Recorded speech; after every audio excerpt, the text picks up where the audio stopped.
je continue de marcher en essayant de m'anesthésier le plus possible. En fait, je vois les gens, ils sont heureux. Pourquoi moi je le suis pas? Pourquoi il y a quelque chose qui me manque? Et je me suis dit, il faut que je cherche. C'est comme s'il y avait une certitude, en fait, qu'il me manquait quelque chose. On parlait d'une personne qui est là, qui te voit, qui te regarde, qui te considère, qui est là pour porter tes fardeaux et te donner une nouvelle vie.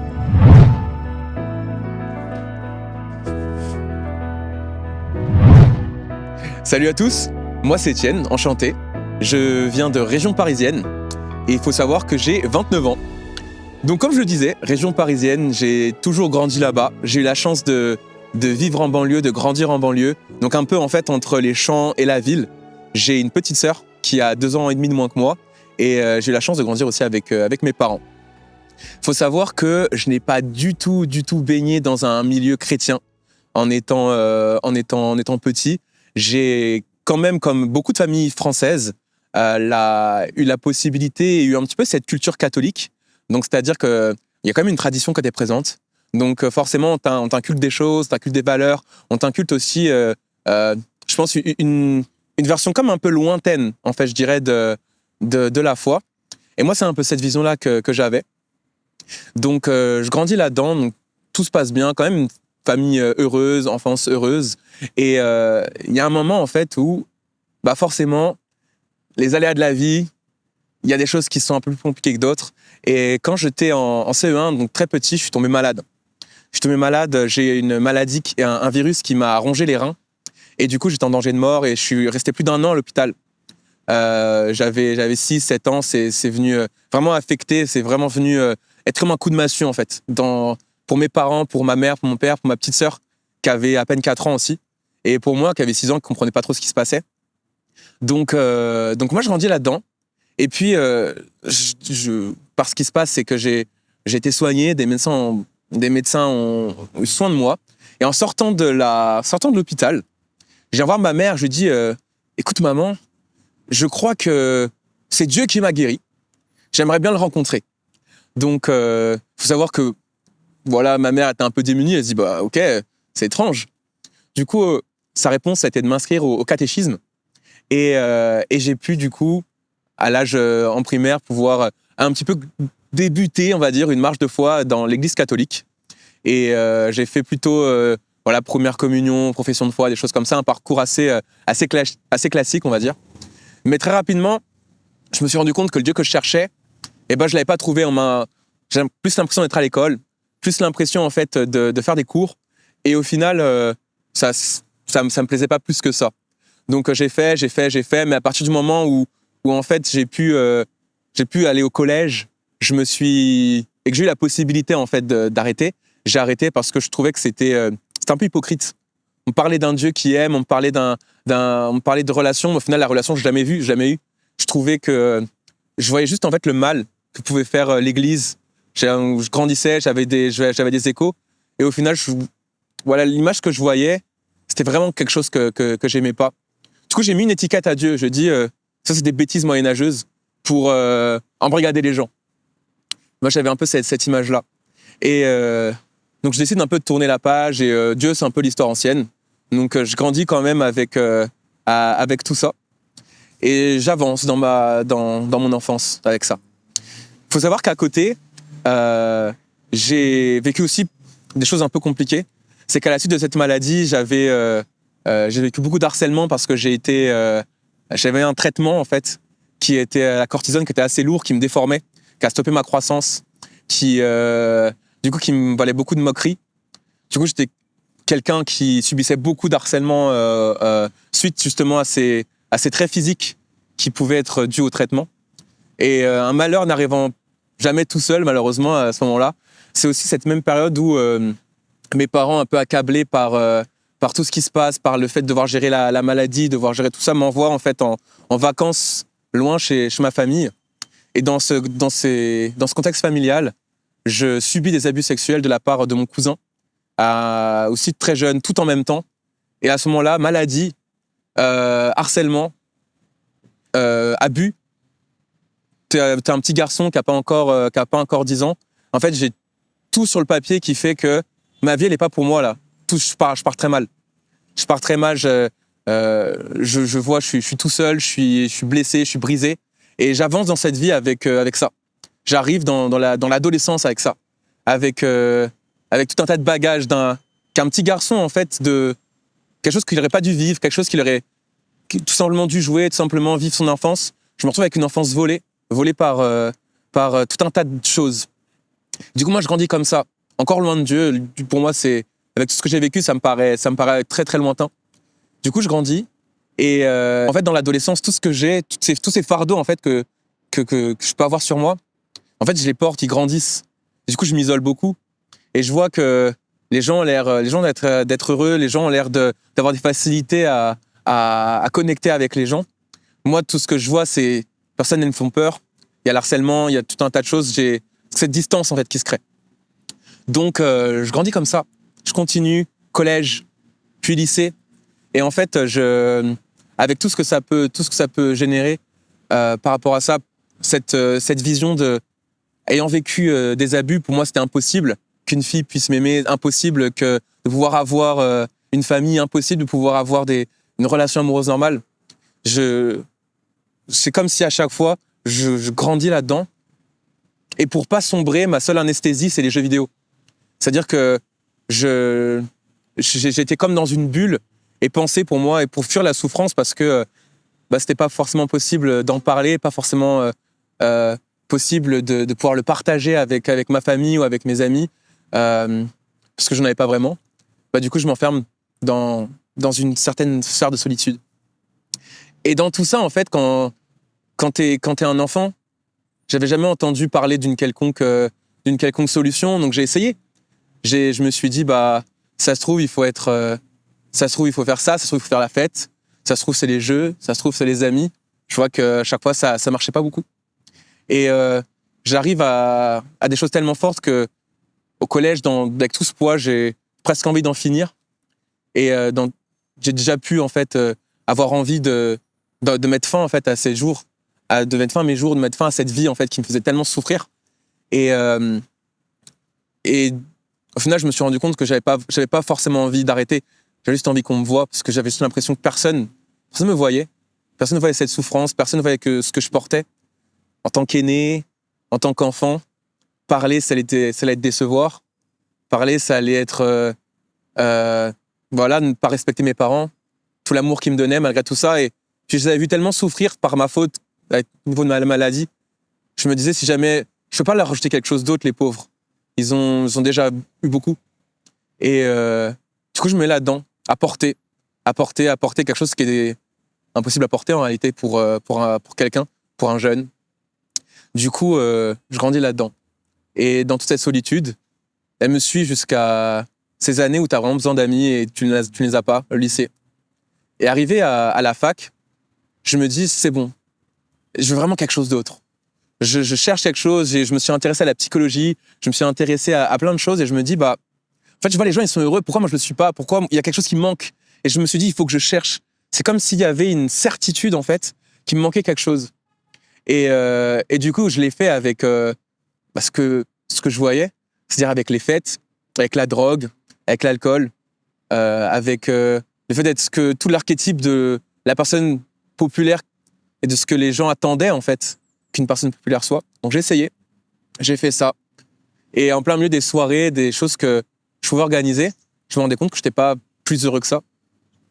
Et au final, je me dis, en fait, cette vie, il n'y a aucun sens, il n'y a rien.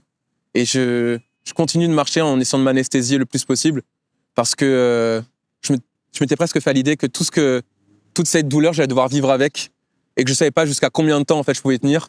Mais je sentais que j'arrivais comme à un point de rupture, là, j'en pouvais plus. Et là-dedans, première année de fac, je rencontre une personne qui est différente. C'est étrange.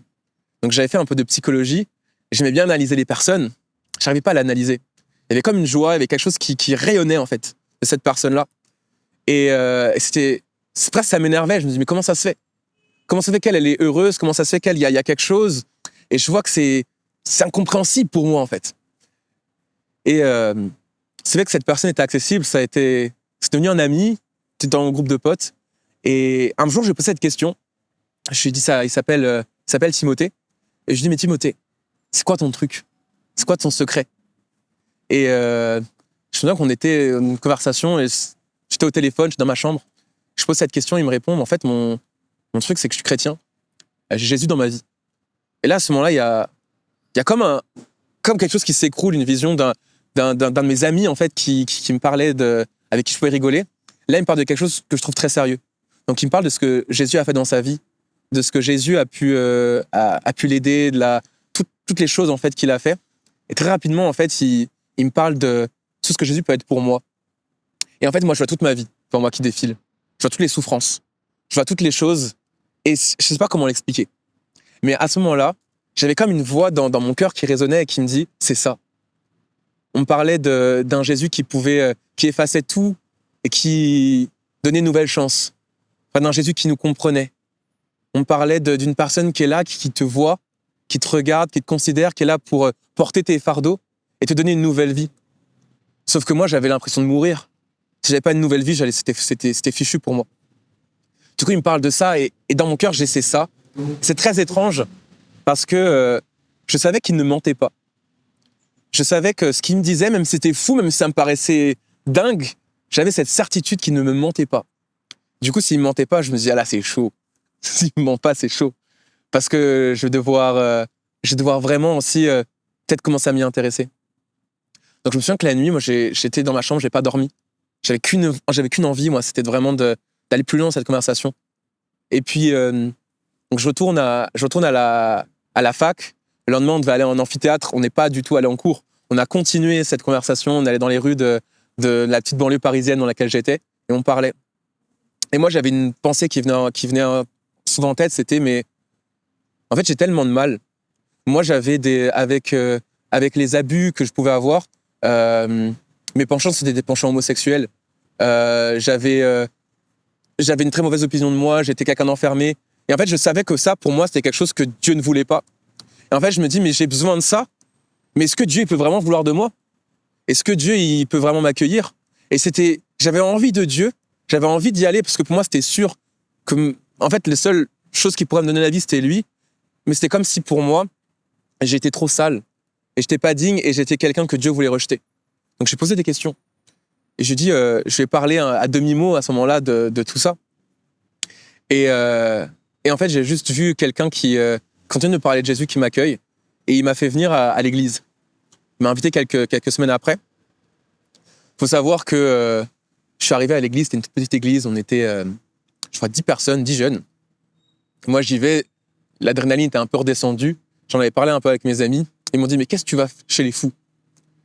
Et du coup, moi, je vais à l'église et je vois des gens qui disent des amen à chaque virgule, qui disent des seigneurs tout le temps, un peu avec un tic de langage. Et je me dis, mais c'est qui c'est fou? Et je me dis vraiment, et je rigole. J'arrive dans l'église et je me moque des gens. Pendant la prière, je me dis, mais je suis tombé où encore? Et j'ai toute la pensée de l'église catholique que j'avais qui vient à ce moment-là. Et je me dis, bon, au final, ce Dieu que je cherche, c'est peut-être que des bêtises. Et commence le chant. Commence des gens, je vois des gens qui commencent à chanter. Et à ce moment-là, je les regarde. Je les vois chanter, je les vois faire des louanges, je les vois parler à Dieu. Et pour le coup, je les vois vraiment parler à Dieu. C'est la première fois de ma vie que je voyais des personnes parler à Dieu comme s'il existait. Parler à Dieu comme c'était une personne qui était accessible. Et moi, je me suis dit, punaise, ça existe. Les gens qui sont sincères. Les gens qui sont sincères avec Dieu.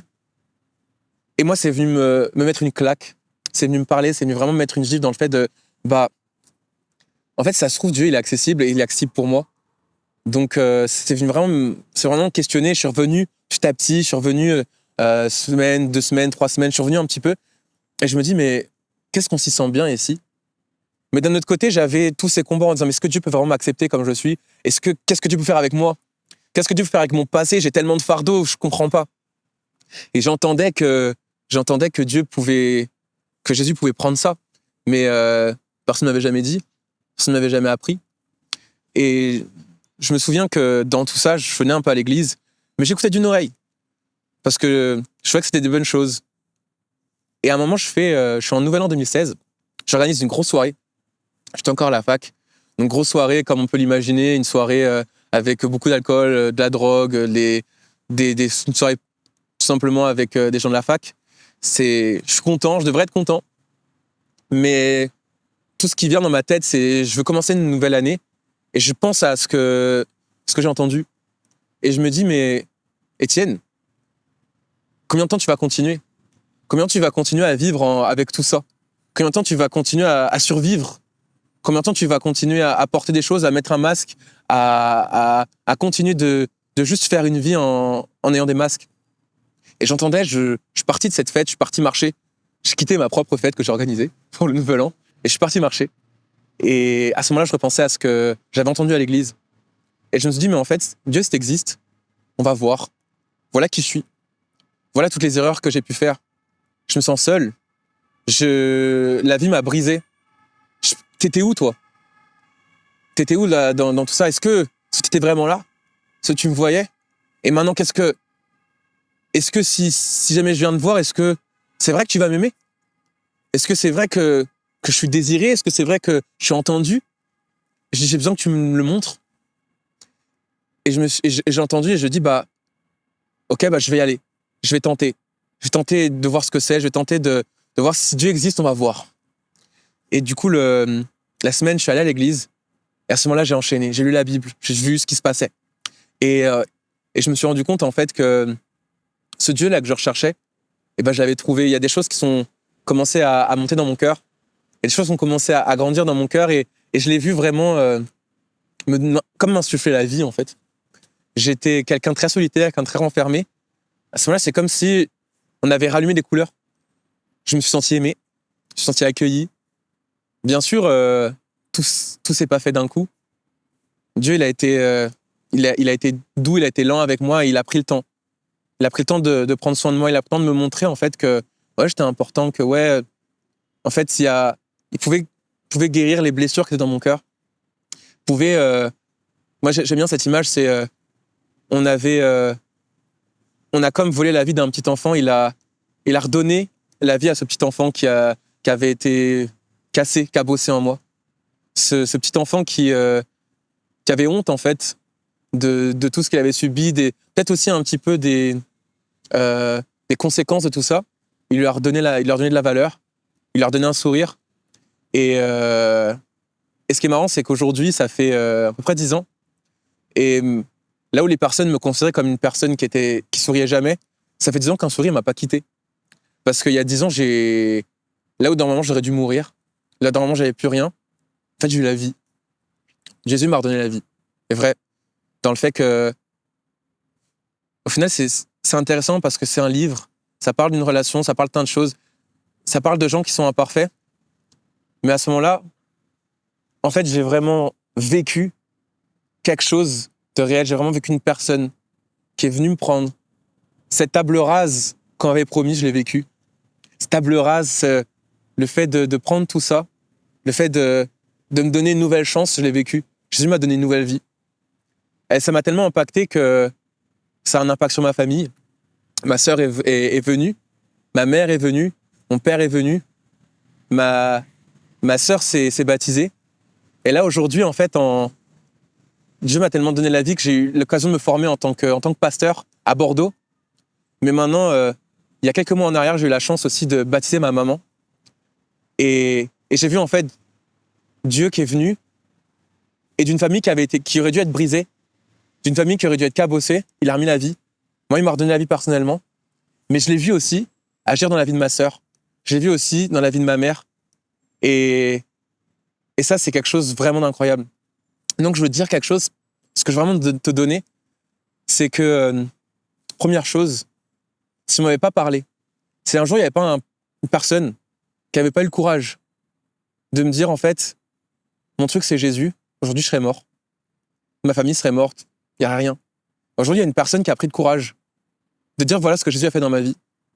Et aujourd'hui, je suis en formation pastorale à cause de ça. Et j'aimerais te dire, t'imagines pas que la personne qui est à côté de toi et qui a l'air de s'en fiche de Jésus, en fait, elle a peut-être besoin de toi. Elle a peut-être besoin que tu lui dises aussi ce que Jésus a fait dans ta vie. Et de la même manière, c'est que j'aimerais dire, deuxième chose, peu importe la vie que tu as pu vivre, peu importe ce que la vie t'a volé, peu importe la honte que tu portes, peu importe les choses que tu as pu vivre, en fait, Jésus redonne la vie. Ça prend du temps. On aimerait que tout se fasse en un jour, ça prend vraiment du temps.